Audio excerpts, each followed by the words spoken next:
노다지 썰전. 자, AI 시대가 오면서 데이터 센터, 또 전력망 구축에 대한 기대감이 정말 엄청나잖아요.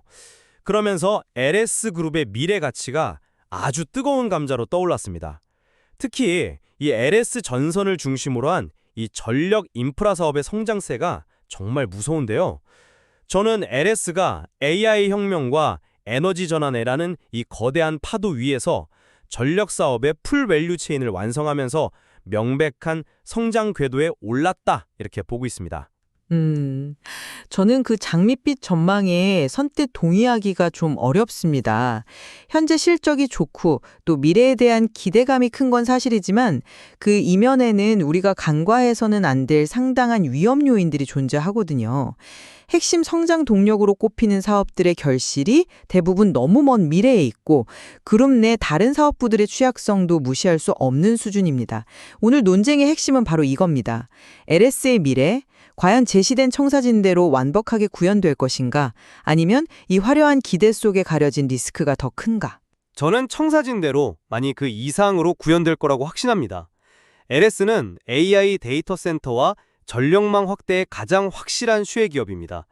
여기서 중요한 건 LS가 단순히 케이블이나 부품을 파는 회사가 아니라는 점이에요. 그룹 내 계열사들을 통해서 전력 생산부터 송전, 배전, 그리고 소재까지 전부 아우르는 풀 밸류 체인을 구축했기 때문이죠. 그 풀 밸류 체인이라는 말이 조금은 추상적으로 들리는데요. 구체적으로 어떤 강점을 의미하는 건가요? 네, 아주 좋은 질문입니다. 예를 들어서 대규모 해상풍력발전소를 짓는다고 한번 가정해보죠. 그럼 LS전선이 바다 밑에 해적 케이블을 깔고요. 자회사인 LS 마린 솔루션이 그 케이블을 설치할 특수선박과 시공 기술을 제공합니다. 또 케이블의 핵심 원재료인 구리는 LS M&M이 재련해서 공급하고 이렇게 만든 전기를 육지로 안전하게 보낼 변압기나 각종 배전 시스템은 LS 일렉트릭이 구축하죠. 이 모든 과정을 그룹 내에서 한 번에 해결하는 말 그대로 원스톱 솔루션이 가능한 국내 유일의 기업이라는 겁니다. 이게 바로 타의 추종을 불허하는 경쟁력의 핵심입니다. 네, 확실히 그런 통합적인 사업 구조는 매력적이죠. 그건 인정합니다. 하지만 그 모든 부분이 다 잘 돌아가고 있느냐? 이건 또 별개의 문제 아니겠습니까? 물론입니다. 그래서 현재 가장 주목해야 할 부분이 바로 LS전선의 부스덕트 사업입니다. 부스덕트, 이게 뭐냐면요. 쉽게 설명드리면 여러 가닥의 전선을 뭉쳐서 금속 케이스에 넣은 전기 고속도로라고 생각하시면 됩니다. 기존의 두꺼운 전선 따발보다 훨씬 안전하고 열 관리도 잘 되면서 공간도 적게 차지하죠. AI 데이터 센터처럼 좁은 공간에 엄청난 전력을 쏟아부어야 하는 곳에는 이제 선택이 아닌 필수품이 된 겁니다. 근데 이 부스덕트 사업의 영업이익률이 무려 18%에 달합니다. 아, 18%요? 와, 제조업 기준으로는 정말 대단한 수치네요. 그렇습니다. 특히 폭발적으로 성장하는 미국 AI 데이터 센터 시장을 직접 공략해서요. 특정 빅테크 고객사와 3년간 5천억 원이 넘는 대규모 공급 계약을 이미 체결했습니다. 이건 막연한 예상이 아니라 2025년 현재 이미 현실화된 손에 잡히는 성장 동력이라는 거죠. 그리고 단기적으로 부스덕트가 있다면 장기적으로는 해저 케이블이 있습니다. 2027년부터 신규 공장 2곳의 매출이 본격화되면 해저 케이블에서만 연간 1조 원의 매출을 기대할 수 있습니다. 현재와 미래를 모두 잡은 완벽한 포트폴리오라고 할 수 있죠. 그 논리에는 제가 선뜻 동의하기가 어렵습니다. 왜냐하면 말씀하신 낙관론의 근거가 되는 핵심 프로젝트 대부분의 결실이 현재가 아니에요. 전부 2027년 이후라는 먼 미래에 집중되어 있기 때문입니다.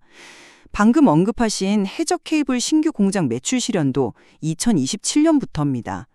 그룹의 또 다른 신사업인 2차 전지 소재 그 황산니켈 공장 완공이랑 매출 발생도 2027년이고요. 미국 버지니아주에 짓는 통신부품 공장 완공 역시 2027년 하반기로 예정되어 있습니다. 아니, 미래 성장 동력을 위한 선제적인 투자는 당연한 거 아닌가요? 투자는 당연하죠. 당연한데 2025년 현재 시점에서 2년, 3년 뒤의 미래를 지나치게 긍정적으로 현재 가치에 반영하는 건 대단히 위험하다는 겁니다. 그 사이에 거시경제나 시장 상황이 어떻게 급변할지 아무도 예측할 수 없잖아요. 또 그룹 전체가 순항하는 것처럼 보이지만 자세히 들여다보면 포트폴리오에 숨은 균열이 보입니다. LSIND는 전기차 시장의 일시적 수요 둔화, 이른바 EV 캐즘의 직격탄에 맞았고요. 구리 재련 사업을 하는 LSMM은 구리 여팡이 좋지 않았던 지난 2분기에 스팟송 매출에서 손실을 보면서 적자를 기록하기도 했습니다. 이런 부분들이 언제든 그룹 전체의 발목을 잡을 수 있다는 증거라는 거죠. 마지막으로 해저 케이블 시장에서 LS는 유럽의 전통 강자들에 비해 명백한 후발주자입니다. 지금이야 공급이 부족해서 수혜를 보고 있지만 몇 년 뒤에 경쟁사들 증설이 끝나고 공급이 안정되면 지금 같은 높은 마진을 계속 유지할 수 있을까요? 저는 회의적입니다. 네, 아주 핵심적인 부분들을 잘 짚어주셨습니다. 그럼 가장 먼저 현재의 성장 동력인 부스덕트 사업부터 이야기해보죠. 저는 이것이 일시적인 현상이 아니라고 확신합니다. AI 데이터 센터의 전력 소비량은 기하급수적으로 늘고 있고 이건 1, 2년짜리 단기 트렌드가 아니라 최소 10년 이상 지속될 거대한 구조적 변화거든요. LS전선이 체결한 5천억 원 규모의 계약은 시작에 불과하고요. 이미 추가 공급 논의가 활발하게 진행 중입니다. 하지만 그 성장세가 영원할 수는 없지 않겠습니까? 기술 발전 속도가 매우 빠른 데이터 센터 시장에서 언제까지 부스덕트가 최적의 솔루션으로 남아있으리라는 보장은 없습니다. 더 효율적인 새로운 전력 전송 기술이 나오면 언제든 대체될 수 있는 위험이 존재하죠. 의 기술력이 경쟁사 대비 우위에 있다는 걸 시장에서 인정받았다는 명백한 증거입니다. 수요가 폭발하니까 멕시코 공장 증설 등을 통해 생산 능력도 발빠르게 늘리고 있고요. 이건 거품이나 일시적인 붐이 아니라 AI 시대의 개화와 함께하는 구조적인 성장이라고 봐야 합니다. 저는 그 부분을 좀 다르게 보고 싶습니다. 물론 지금 당장 좋은 상황이라는 점은 인정합니다. 하지만 5천억 원이라는 계약 규모는 인상적이지만 특정 고객사와 미국 시장에 대한 과도한 의존은 오히려 위험을 키우는 요인이 될 수 있습니다. 소위 달걀을 한 바구니에 담는 리스크가 보이는 거죠. 만약에 그 특정 고객사의 데이터 센터 투자가 지연되거나 미국 시장이 조금이라도 둔화되면 실적에 바로 타격을 입게 되지 않습니까? 그리고 멕시코 공장 증설 효과도 2026년에 완료돼서 2029년에 100% 가동됐을 때를 기준으로 예상 추가 매출이 500억 원 수준으로 알려져 있습니다. 현재 폭발적인 성장을 계속 뒷받침하기에는 다소 부족해 보이는 규모입니다. 특정 고객사에 대한 의존도를 리스크로 보셨지만 저는 오히려 그 반대로 해석해야 한다고 봅니다. 이건 LS의 기술력을 최고 수준의 시장 참여자에게 인정받아서 핵심 공급사로 확고히 자리매김했다는 의미거든요. 한번 관계를 맺으면 쉽게 공급사를 바꾸기 어려운 B2B 사업의 특성을 고려하면 이건 오히려 매우 안정적인 매출 기반이 될 수 있습니다. 부스덕트가 현재 확실한 성장 동력이라는 점은 분명해 보입니다. 하지만 지적하신 것처럼 한 가지 사업에만 의존할 수는 없겠죠. 그래서 LS가 더 큰 그림으로 보고 있는 것이 바로 미래 먹거리, 해저 케이블입니다. 이 부분의 불확실성을 지적하셨는데 저는 오히려 가장 확실한 투자라고 봅니다. 바로 그 지점입니다. 11조 원 규모로 추정되는 서해안 에너지 고속도로 프로젝트, 이거 아직 확정된 게 아니잖아요. 정부의 장기 계획일 뿐이죠. 설령 수주에 성공하더라도 이런 대규모 국책 사업은 예산 문제나 정치적 변수로 지연되거나 계획이 변경될 위험이 항상 존재합니다. 지금의 기대를 모두 걸기엔 너무 불확실하지 않습니까? 국내 시장에서 LS는 경쟁자가 없는 턴키 솔루션 공급자입니다. 앞서 설명드렸듯이 케이블 생산부터 설치, 시공까지 모든 과정을 책임지고 한 번에 제공한다는 의미죠. 2000년대 초반부터 제주도와 육지를 잇는 해저 케이블을 10년간 운영해온 경험과 실적은 다른 어떤 기업도 따라올 수 없는 독보적인 자산입니다. 이것이 바로 서해안 프로젝트 수주 가능성을 매우 높여주는 핵심 요인입니다.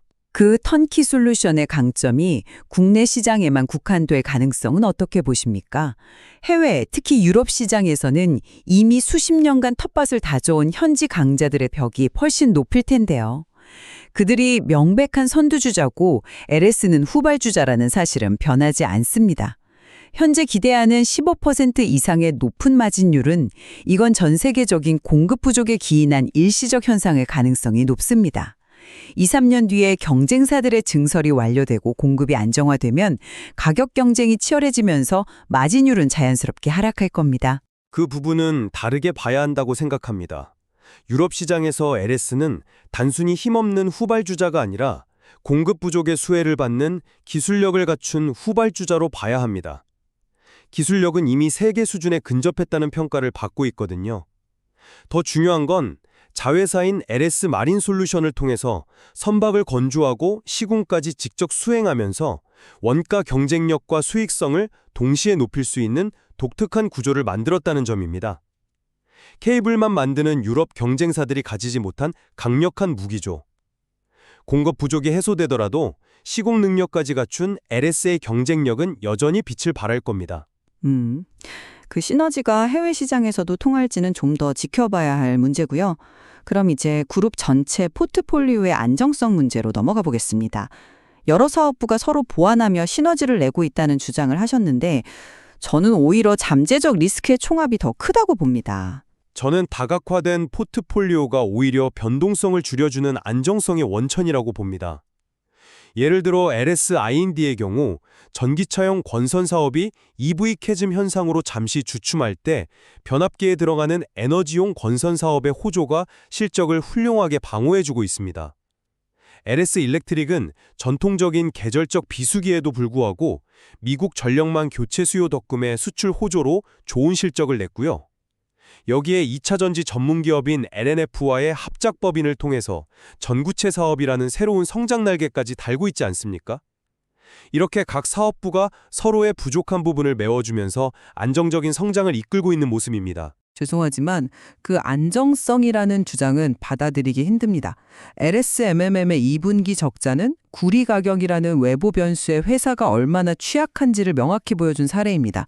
당시 구리 업황이 좋지 않으니까 일부 스팟성 물량은 돈을 받고 파는 게 아니라 오히려 돈을 주고 처리해야 할 정도로 상황이 나빴습니다. LS I&D의 부진 또한 전기차 시장이라는 거시 변수에 그대로 노출되어 있고요. 이건 안정적인 포트폴리오라기보다 현재 잘 나가는 전선 사업의 빛이 다른 계열사의 그늘을 가리고 있는 모습에 가깝습니다. 말씀하신 2차 전지 신사업 역시 또다시 2027년에나 성과가 나올 불확실한 미래일 뿐입니다. 현재 리스크를 미래에 대한 막연한 기대로 덮고 있는 것은 아닌가요? 그건 너무 단기적인 시각이라고 생각합니다.